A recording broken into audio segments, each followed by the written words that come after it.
Hey, my name's Tom. I'm a product manager at Komoot, and on behalf of the team, I want to give you a demo of some of my favourite features that the team's been working on across the last few summer months. So let's open up Komoot and get straight into it.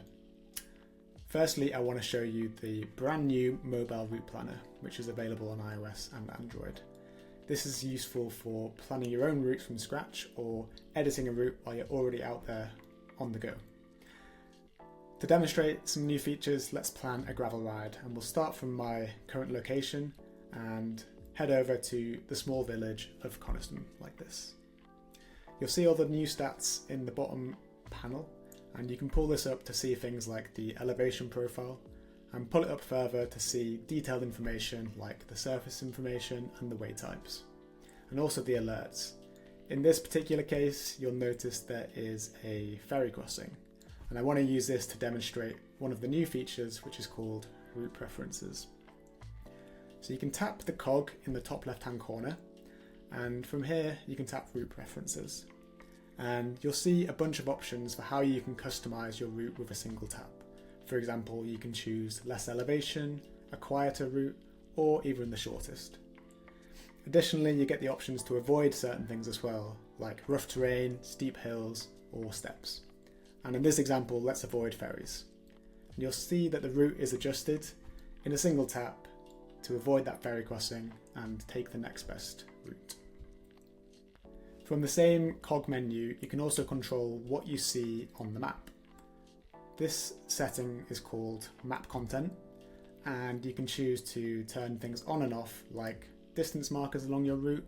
You can turn on highlights, turn off segment highlights, and you can add specific places of interest like water fountains, for example. My favourite one is trail view images, and anyone who's planned a route on web will probably be familiar with this, but these are the little green dots that you see on the map, and each one represents a photo uploaded by someone in the Komoot community. This feature is really useful for inspecting the details of a path in more visual detail. So I can see, for example, this is a nice gravel track, nice and flat, and should be very suitable for my gravel route. So let's add it to the route. Let's explore a few other options as well. This one looks like a nice flat gravel path through the forest. And here, a little bit more technical, but probably doable on my bike. So yeah, really helpful for sussing out which is the best path for you. The other way to use Trail View is to pull up the bottom sheet and select the photos option. Here you can see all of the photos that are along your route to give you a visualization of what you're going to see. You can even filter by Trail View to get this chronological view of all of the photos of the paths and the roads along your route. And you can open this immersive view and tap through it. And here's the one we just added. So it's super useful for making sure your route is appropriate for your equipment and your preferences. For the next feature, I'm going to switch to road cycling, and I'm just going to delete that waypoint we added because it was a gravel path. I can do this from the See Waypoints list. I can just tap the X to remove that waypoint. So the next cool feature I want to show you is the Google Maps Street View integration. And from the ... menu, I can tap Street View and it lands me on the beginning of my route in the Street View immersive mode.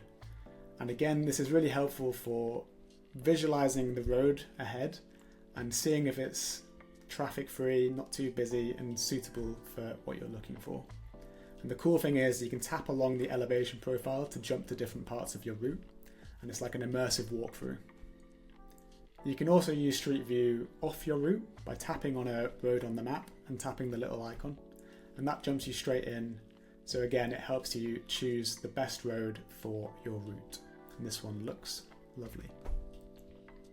For the next feature, let's switch to running.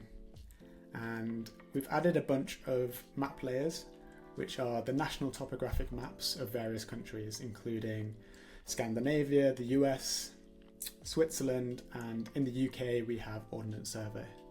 Now, many people grew up using the paper version of these maps, so are very familiar with the legend and the information that you see. So it's a really useful reference, particularly when you're out navigating, to check familiar information. Awesome, let's save this route and save it for offline use, which brings me on to my next topic, which is offline functionality on the app. So we actually ran a survey in the beginning of 2026, and people told us that fast access to your offline routes was the most important thing for us to solve. So we've introduced this offline tab, which is the new home for all of your offline routes and your offline maps or regions.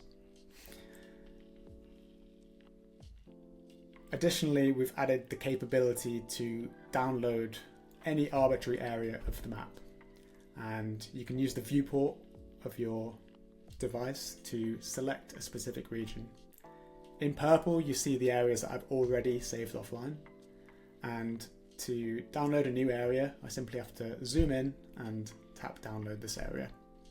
I can give it a name if I want, otherwise it'll set a sensible default, and after saving this, it'll end up in my offline tab, ready for my next adventure. So to really demonstrate this, let's turn off our connectivity, and we've made lots of improvements to make sure the Komoot app loads much faster when you're on a weak network or fully offline. You'll see this quick shortcut to see your offline routes when you are offline, and in just 1 or 2 taps you can open your offline route and get navigating.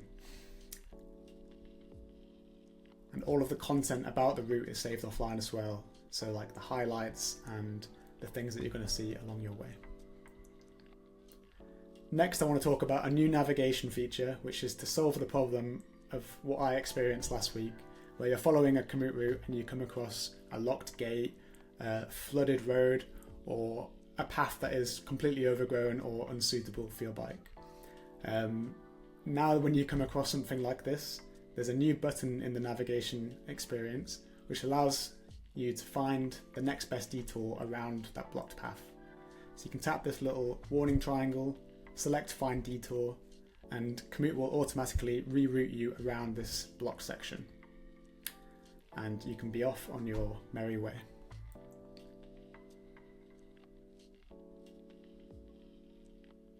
So hopefully this will reduce the amount of times that people get stuck due to poor mapping data and things like that.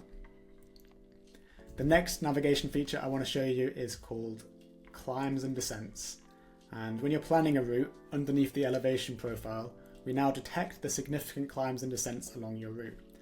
So it'll tell you things like the distance of the climb, the total ascent, and the average gradient. And you can inspect where they are along the route, seeing these mini elevation profiles for each one.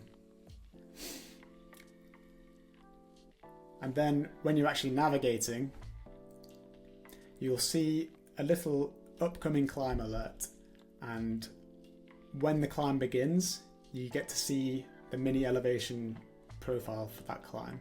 So you can see how much climbing or how much suffering you have left, and what the remaining gradient is going to look like. So that was obviously demoed on the Apple Watch, but it's also available on the mobile apps, and it looks like this. It's a really useful feature for managing your efforts and when to take that energy gel or bit of cake for the upcoming climbs. When you've completed your activity and you've done all these big hills, the next cool feature I want to show you is called peak bagging. So for any activity you do, Komoot automatically identifies the summits or peaks that you have passed. So on this run that I did last weekend, I bagged 9 Welsh mountain peaks. And what's cool is that I can open this on my profile and I see all of the peaks that I've ever bagged ranked by elevation. And I can see this on a map view as well. So it's a little memory of all the places that I've been exploring. The other nice thing is that there's collections of mountains that you can complete. So for example, in the Lake District, we have 214 mountains called the Wainwrights, and it's my life goal to bag all of these peaks. And Komoot makes this super easy to track my progress because I can see all of the red ones that I've done and all of the grey ones that are still to do. So I'm about halfway there. We'll get there. Finally, the last feature I want to talk about is dark mode. Lots of users requested this one, and it's mostly a personal preference thing, but it changes the look and feel of the app, and it can help when navigating in bright sunlight because it gives you a bit more contrast on the map. So thanks for listening. That was a whistle-stop tour of some of our favourite features from the last few months. Let us know what you think in the comments below, and also let us know what you want to see next. See ya!